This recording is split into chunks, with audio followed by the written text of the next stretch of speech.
नमस्कार दर्शक बंधु आपण मानक स्वागत करुचे मोर यूट्यूब चैनल टेक्निकल दीपा 01 के आज वीडियो रे आमे जानमा जे राशन कार्ड हिताधिकारी मानकर लागि सरकार एवं गोटे एप्लिकेशन शुभारंभ करिछन से विषय रे वीडियो ती जानमा। वीडियो के लास्ट तक देखुन सब जानी पारबे। मेरा राशन 2.0 आपणको राशन कार्ड वर्तमान आपणको स्मार्टफोन रे डिजिटल इंडिया अभियान रे आउ एक पाद आग को बढ़ाई भारत सरकार मेरा राशन 2.0 मोबाइल एप्लिकेशन रो शुभारंभ करिसंती। एही ऐप जरिया रे राशन कार्ड धारी माने निज मोबाइल फोन को ही राशन कार्ड भाव रे व्यवहार करि परिबे एवं अनेक सुविधार लाभ उठाई परिबे। One nation one ration card योजनार एक अंश भाव रे एही ऐप खाद्य सुरक्षा क्षेत्र रे स्वच्छता एवं सुविधा आनिबा पई लक्ष्य रखिछि।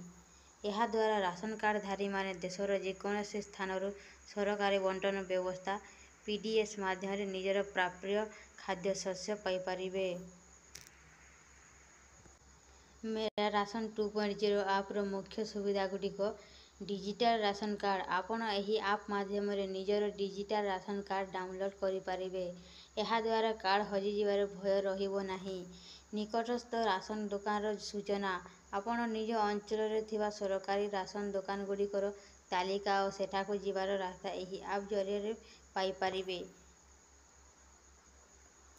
कारोबार सविशेष विवरणी केउ दुकान रू केबे एवं केते परिमाण राशन निया जाउछि ताहा संपूर्ण विवरणी आपण एही ऐप रे देखि परिबे।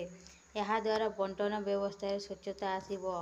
व्यक्तिगत तथ्य अपडेट जदि आपणको ठिकाना बदलिछि किंबा परिवार रो कोनोसी सदस्यको नाम जोड़िबा बा काटिबार अछि तेबे आपण एही ऐप माध्यम रे ताहा करि परिबे। आधार संयोगीकरण आपणको राशन कार्ड सहित आधार संयोग होइछि कि नाही ताहा मध्य आपण एही ऐप रे जांच करि परिबे। किपरि करिवे डाउनलोड एही ऐप को आपण आपणको स्मार्टफोन रो गूगल प्ले स्टोर रु सहजरे डाउनलोड करि परिबे। डाउनलोड करिबा परे आपणको निजर आधार नंबर देई पंजीकरण करिबाको पड़िबो। एही ऐप रो व्यवहार द्वारा राशन पाई लंबा लाइन रे छिड़ा हेबा किंबा बारंबार सरकारी कार्यालय को दौड़िबार आवश्यकता कमी जिवो बोली आशा करा जाउछि। इनफॉरमेशन भल लागला हेले मोर यूट्यूब चैनल टेक्निकल दीपा 01 के सब्सक्राइब करुन, लाइक करुन, शेयर करुन, कमेंट करुन। धन्यवाद।